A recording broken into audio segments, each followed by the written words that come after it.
Olá, pessoas! Hoje eu precisei vir aqui conversar com vocês, trazendo uma notícia importante para quem acompanha o canal por causa dos cartões de consignado, da margem consignável, empréstimos consignados, enfim. Para falar um pouquinho sobre tudo isso, então, saiu hoje uma informação extremamente importante para nós. Então fica ligadinho aqui. Também vou falar um pouquinho sobre a greve. Vamos dizer assim, né? Uma indicação aí dos bancos a respeito do consignado, tá? De fixar ali o valor máximo dos consignados, enfim, uma sugestão dos bancos para a ministra, tá? Vamos falar um pouquinho sobre isso também, então fica aqui, me acompanha, tá? Então, hoje foi liberado o parecer do relator do projeto de lei da Maria do Rosário, aquele 2591, que tinha a intenção de tornar facultativa a nossa margem, os 45% de margem ficarem ali livres para que a gente pudesse utilizar da melhor forma possível, tá? Que ela ficasse totalmente facultativa. Então, o que a gente tem hoje?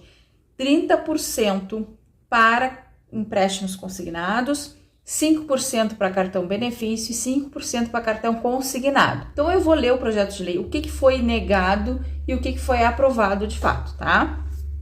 Então, o que acontece? Ali, eu vou mostrar, agora eu vou mostrar para vocês ele em tela, tá? Para vocês darem uma olhadinha, mas depois vocês não deixem de ir lá e clicar. Cliquem, olhem com os olhos de vocês, leiam para tentar entender. Então, eu vou tentar aqui ajudar a entender esse documento, mas leiam depois para que vocês tirem as suas próprias conclusões, a partir dos olhos da leitura de vocês. Mas eu vou mostrar aqui rapidinho, tá? Então, fica aí com o texto. Então, aqui está a atualização, ó. Essa última que eu já havia contado para vocês, do dia 14 de março, e agora 15 de abril, tá? Saiu hoje, aqui, hoje, isso aqui, tá? Parecer do relator deputado Raymond, PT, pela aprovação deste com substitutivo, pela rejeição da emenda 1, 2 e 3, tá? Então, vou mostrar direitinho para vocês como ficou o parecer, tá bem? Lembrando que para acessar tem que entrar pela Câmara, pelo site da Câmara, tá?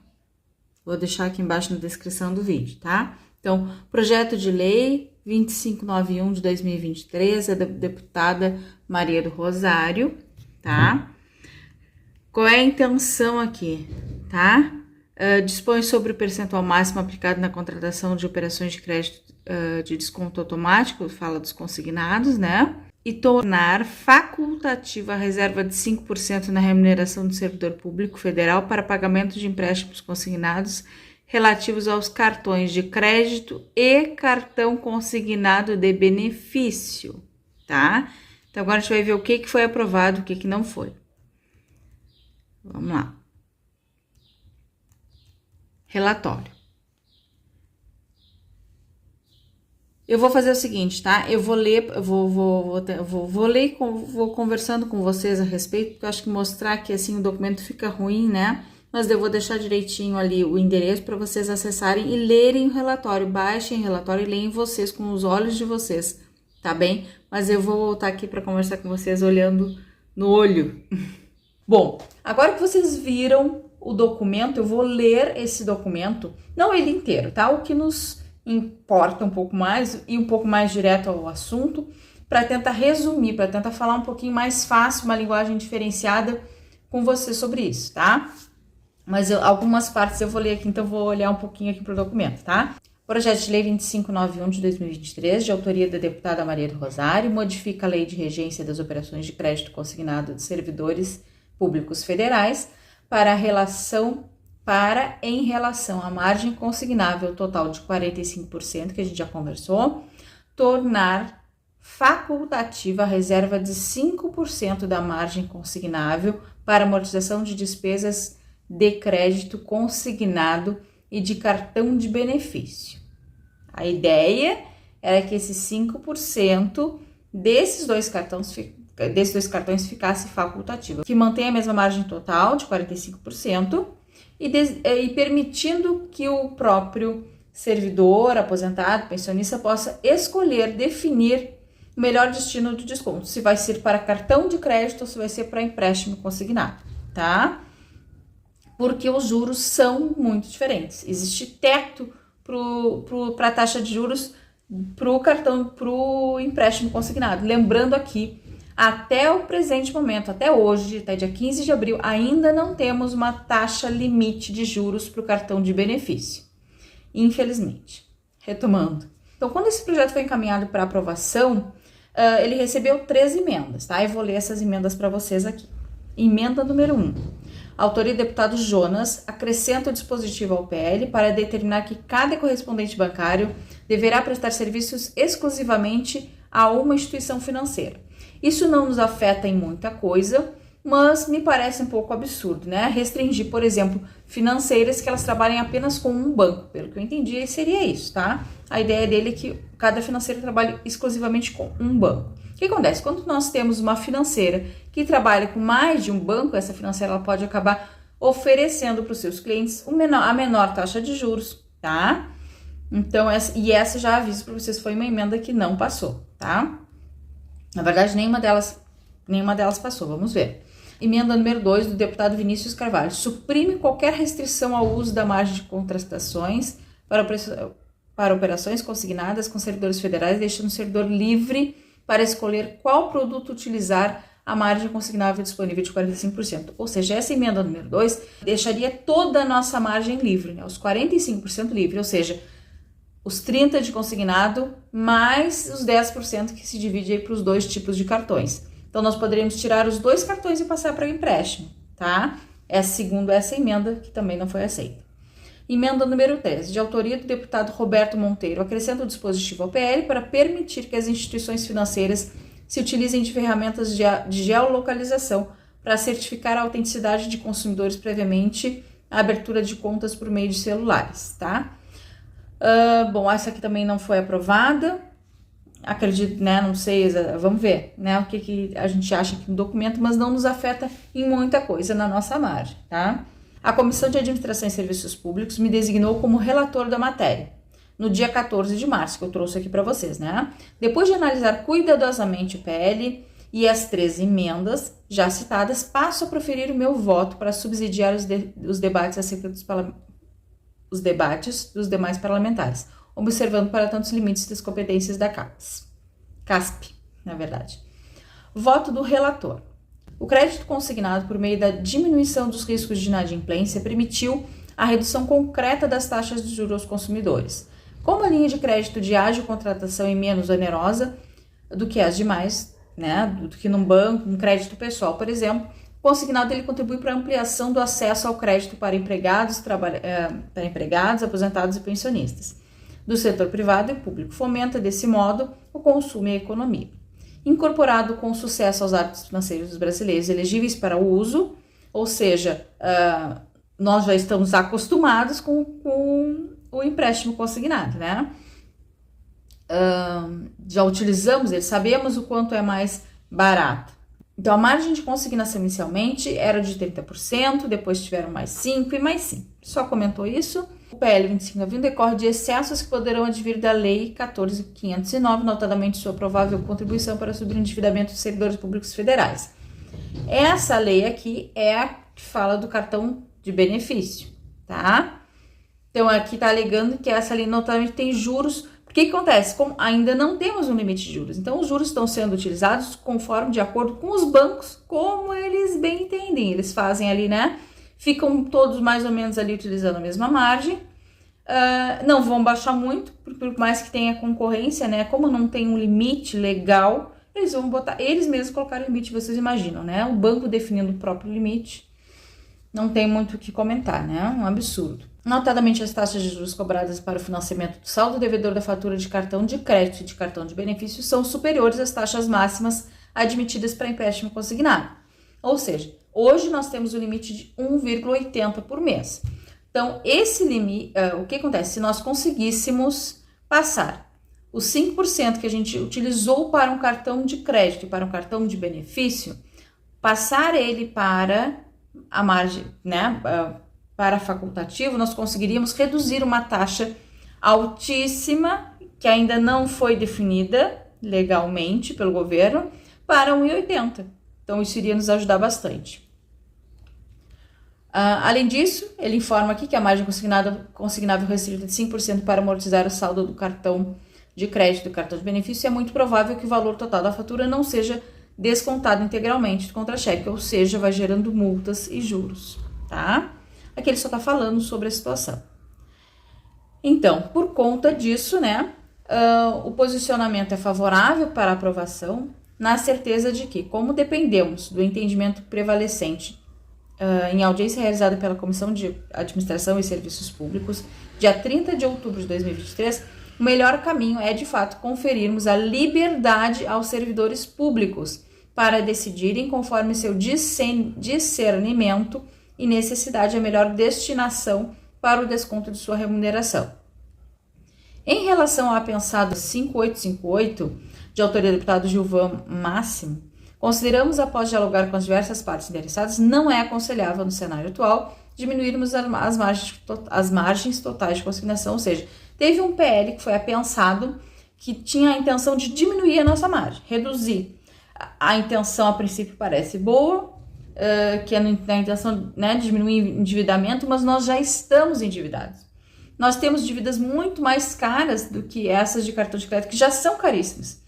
Então, não permitir que a gente faça, ou que a gente renove, que a gente possa utilizar a nossa margem, nos prejudica, porque nós já precisamos dela. Nós já utilizamos muito do nosso crédito de forma, enfim, utilizando empréstimos aí, né, fora de instituições financeiras ou com agiotas. Então, outros tipos de empréstimo que são urgentes e são muito mais caros. Então, nós, por mais que ainda assim pareça caro, é melhor que a gente possa utilizar o empréstimo consignado e não reduzir a nossa margem, para que a gente nunca mais consiga renovar ou refazer ou qualquer coisa do tipo quando a gente precisar, tá?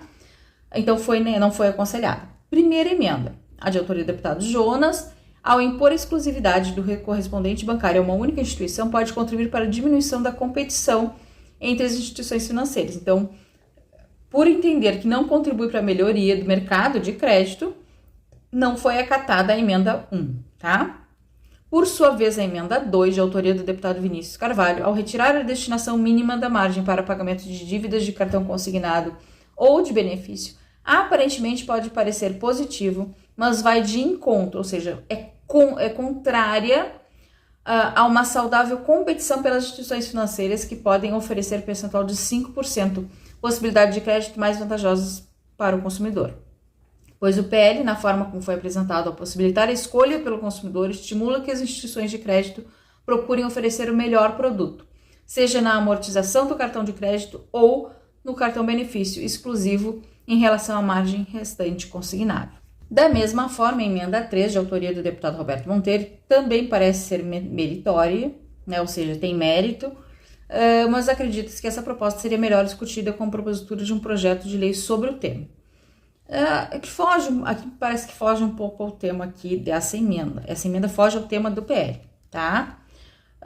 Então, rejeitada, né? Rejeitada essa emenda número 3. Voto, em conclusão, é pela aprovação do projeto de lei e pela rejeição do apensado do 5858 das emendas 1, 2 e 3, de forma substitutiva.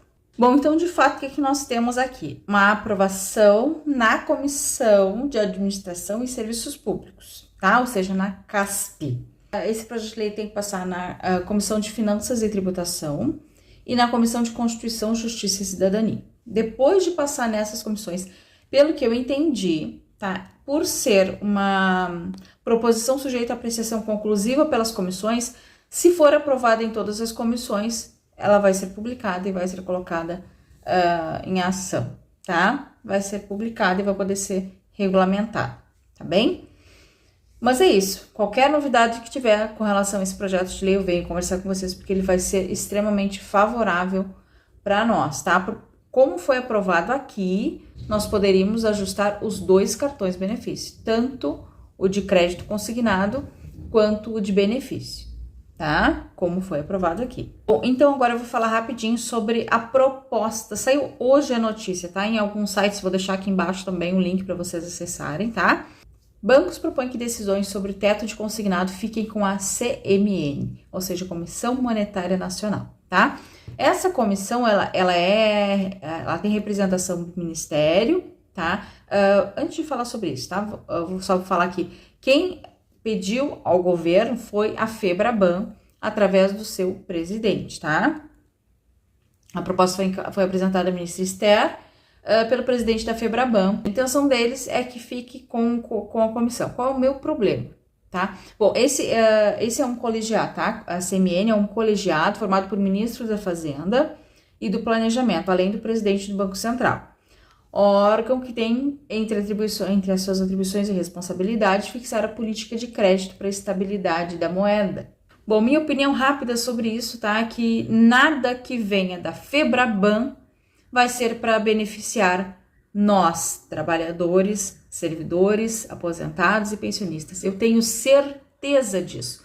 Jamais, em hipótese alguma, qualquer movimentação que parta de bancos, de instituições financeiras, ou seja, da FEBRABAN, que representa as instituições financeiras, jamais vai vir deles algo que seja favorável a nós, trabalhadores, tá bem? Eles vão sempre puxar a sardinha para a bolsinha deles, tá bem? E não me importa, vocês podem falar o que vocês quiserem aqui embaixo, tá? A sua economia, porque a importância desse órgão. Gente, iniciativa da FEBRABAN, eu não vejo sendo positiva para nós. É uma opinião pessoal, mas estou aqui, posso emiti-la e é isso, tá? Rapidamente, falar um pouquinho sobre a greve no serviço público. No meu caso, já falei com vocês, eu sou TAI, uma das piores carreiras do Executivo Federal, e estou em greve, tá? Aqui na minha instituição. É uma luta justa, lembrando que nenhum direito que nós temos hoje que foi conquistado sem luta, tá? Então, nada vem de graça, nada vem por pura proatividade do governo, por pura boa vontade, por benevolência, nunca, sempre foi através de lutas, por mais que algumas pessoas se sintam ainda com receio de ir para a luta, com receio de fazer a sua greve, lembrem-se sempre disso. Se hoje existem direitos trabalhistas é porque as pessoas foram para a rua, porque as pessoas foram lutar por isso, fizeram greve sim, e com essas atitudes que conseguiram algum direito para nós. Então, eu cansei de não fazer nada, de só me indignar aqui na internet, me indignar até na vida, né? No dia a dia. Cansei de só me indignar. Eu quero fazer alguma coisa a mais com relação a tudo que eu puder na minha vida. E uma das minhas escolhas é não ficar parada esperando que outras pessoas lutem pelo meu direito. Eu não posso deixar isso nas mãos de outras pessoas. Eu preciso fazer alguma coisa, eu penso dessa forma, e é o que eu vou fazer. Lembrando que ameaças do tipo, né? Se sair em greve, não vamos entrar em acordo. Eu estou vendo essas mesas de negociação desde o ano passado. Está acontecendo diversas mesas. Mesa específica, mesa permanente, enfim, diversas mesas. Nenhuma delas aconteceu negociação. Foi sempre imposição do governo, tá? Sempre imposição. Tanto os 9% do ano passado e o reajuste dos benefícios, quanto o reajuste deste ano, que ainda está sendo, né? Ainda está sendo aí, eu não vou usar a palavra aqui, né? Mas estão sendo usado como uma moeda de troca aí, né? Para enfraquecer o movimento grevista mesmo, né? Porque algumas fiquem com receio de perder o benefício, principalmente quem está na ativa. Mas eu sou extremamente contra parar a greve agora. Por quê? Embora eu seja nativa e o reajuste do alimentação vá fazer diferença, porque qualquer centavo faz diferença. Hoje, quando eu preciso escolher qual conta deixar de pagar, né? O plano de saúde eu tenho que acumular 2 salários para conseguir pagar um mês. Então tá bem complicada a situação. Mas eu não consigo deixar de pensar no aposentado e no pensionista, porque são eles que vão sair com maior prejuízo se a gente sair agora da greve. Por quê? Reajuste na alimentação não atinge os aposentados e pensionistas. Auxílio creche, menos ainda. Auxílio saúde, né, que é o subsídio aí do governo para pagar plano de saúde, para um aposentado hoje em dia é cerca de R$ 1.500. O que esse aumento aí para 200 e pouco vai adiantar? Que aposentado hoje consegue ter um plano de saúde? Só se tu tem uma outra pessoa na tua família que te ajuda a pagar. porque com o salário de aposentado, de pensionista do Serviço Público Federal, do Executivo, não tem condições de ter um plano de saúde se não tiver a ajuda de outras pessoas, porque a ajuda do governo de R$100 e poucos não faz diferença. Ou seja, essa proposta do governo é para quê? Para que quem está ativo, trabalhando, se sinta recompensado e saia da greve, né? Por quê? Porque assim enfraquece o movimento e tem pessoas que vão dizer, bom, eu queria o aumento de alimentação, né? Então eu vou voltar. Só que as pessoas esquecem que não afeta aposentados e pensionistas.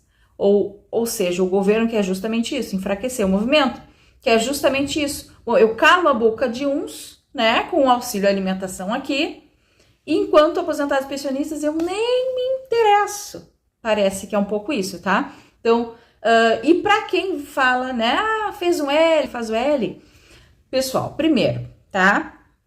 Esse é um governo que tem me decepcionado bastante. Não é o melhor governo de todos, já passou há muito tempo, já não considero o PT um governo de esquerda, é um governo que quer sempre estar no protagonismo, né? Isso me incomoda bastante. A esquerda tem que apoiar o PT, mas o PT não apoia a esquerda. Isso para mim é um absurdo, para mim isso é muito mais um movimento de centro-esquerda do que esquerda, tá? Porém, por que falam, né? Por que não fizeram greve no governo anterior? Porque não dava, era impossível. Nós hoje estamos com um governo democrático. O governo anterior era um governo fascista, um governo em que fazer greve era perigoso, tá? Então, hoje nós estamos fazendo greve, primeiro porque nós podemos debater, discutir. E justamente porque eu votei nesse governo que eu tenho o direito de brigar com esse governo, de falar o que eu acho errado e de querer que os meus direitos sejam respeitados, tá bem? Então, independente de quem eu votei ou não votei, tá? Eu teria direito a lutar pelos meus direitos, tá? Mas nós sabemos muito bem com quem nós podemos lidar e com quem nós não podemos lidar, com quem tem diálogo e com quem não tem diálogo. Neste governo temos diálogo, temos a possibilidade de. Então vamos lá, vamos brigar pelos nossos direitos, tá bem? Porque não vai vir, pode ser o melhor partido de todos, não vai vir sem luta, nenhum direito, principalmente direito trabalhista, tá bem? E é isso, muito obrigada pela atenção de todos, desculpa as minhas emoções aqui, os meus, enfim, devaneios em alguns momentos, tá bem? Mas agradeço vocês estarem aqui, curtam, compartilhem o vídeo se ajudou de alguma forma, tá bom? Qualquer novidade, qualquer mudança, aí eu venho aqui e aviso vocês, tá bem? Grande abraço, sigam na luta.